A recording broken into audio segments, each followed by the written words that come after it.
Au nom du Père, du Fils et du Saint-Esprit, un seul Dieu, Amen. Chers fidèles, aujourd'hui c'est le 4e dimanche du mois copte Touba. J'aimerais vous parler et en même temps répondre à la question suivante. Comment nous comporter en bons témoins du Christ? Comme introduction, dans l'évangile d'aujourd'hui, l'aveugle-né s'est porté témoin du Christ en 4 étapes différentes. Je vous parlerai de manière détaillée de l'aveugle-né lors du sermon du dimanche de l'aveugle-né qui tombe durant le grand carême.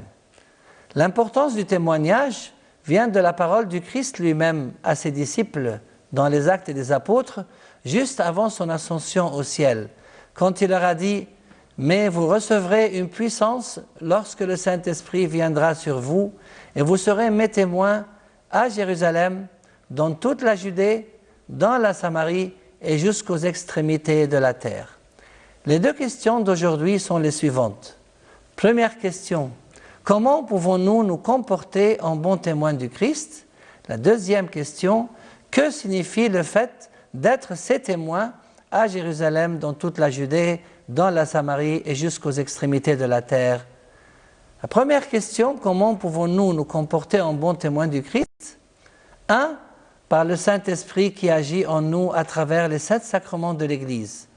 Comme notre Seigneur l'a dit, vous recevrez une puissance lorsque le Saint-Esprit viendra sur vous. Je vous ai parlé du rôle du Saint-Esprit dans notre dernier sermon du 3e dimanche du mois copte Touba. C'est par le baptême de l'eau et de l'Esprit que l'Esprit du Christ sanctifie l'eau du baptistère et nous ouvre les portes du ciel. Dans le psaume de l'office de l'encens du soir, il a frappé le rocher et l'eau a coulé. Il a donné ses ordres aux nuages d'en haut et il a ouvert les portes du ciel. Et le rocher était le Christ, comme nous le dit saint Paul. Ils buvaient à un rocher spirituel qui les accompagnait et ce rocher était Christ. Aussi par la repentance, dans les Actes des Apôtres, dans l'office de la Sainte Liturgie, Dieu a donc aussi accordé aux païens la repentance qui conduit à la vie. Par la Sainte Eucharistie, dans l'évangile de l'office de l'encens de l'aube, le Christ a dit « En vérité, je vous le dis, si vous ne mangez pas le corps du Fils de l'homme, et si vous ne buvez pas son sang, vous n'avez pas la vie en vous-même. Celui qui mange mon corps et qui boit mon sang a la vie éternelle, et moi, je le ressusciterai le dernier jour. Celui qui mange mon corps et qui boit mon sang demeure en moi, et moi je demeure en lui. Celui qui me mange vivra grâce à moi. Celui qui mange de ce pain vivra éternellement. » Par la foi, les bonnes œuvres et l'étude des Écritures de la Sainte Bible, par la foi, dans l'évangile de l'office de l'encens de l'aube, le Christ a dit « En vérité, je vous le dis, celui qui croit en moi a la vie éternelle. » Et dans l'épître universelle de Saint Jean, que nous appelons Catholicon, celui qui croit au Fils de Dieu possède ce témoignage en lui-même.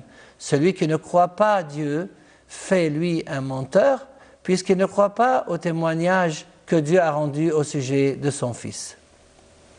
Par les bonnes œuvres, dans l'évangile de l'office de l'encens du soir, ces œuvres même que je fais témoignent à mon sujet que c'est le Père qui m'a envoyé.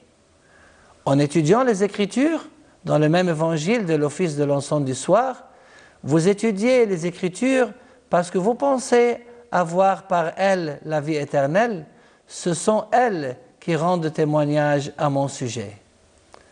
La deuxième question, que signifie le fait d'être ses témoins à Jérusalem, dans toute la Judée, dans la Samarie et jusqu'aux extrémités de la terre?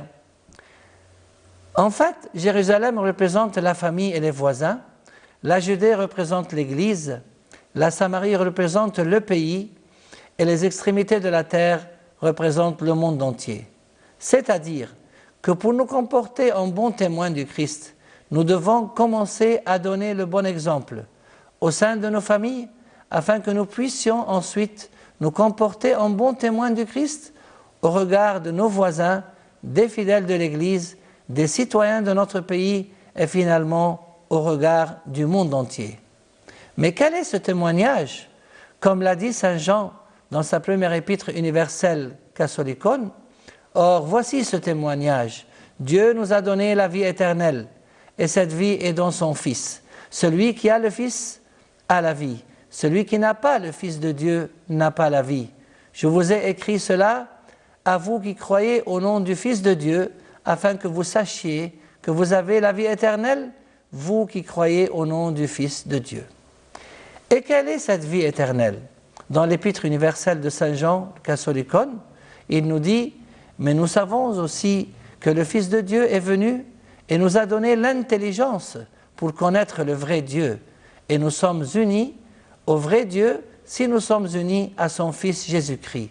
C'est lui qui est le vrai Dieu et la vie éternelle. » Et dans l'Évangile de Saint Jean, Jésus lui-même nous a résumé ce qu'est la vie éternelle en adressant la parole à son Père céleste quand il a dit « Or, la vie éternelle, c'est qu'ils te connaissent, toi le seul vrai Dieu et celui que tu as envoyé, Jésus-Christ. » Pour conclure, donc nous pouvons nous comporter en bons témoins du Christ grâce au Saint-Esprit qui agit en nous à travers les saints sacrements de l'Église, grâce à la foi, grâce aux bonnes œuvres et grâce à l'étude des Écritures.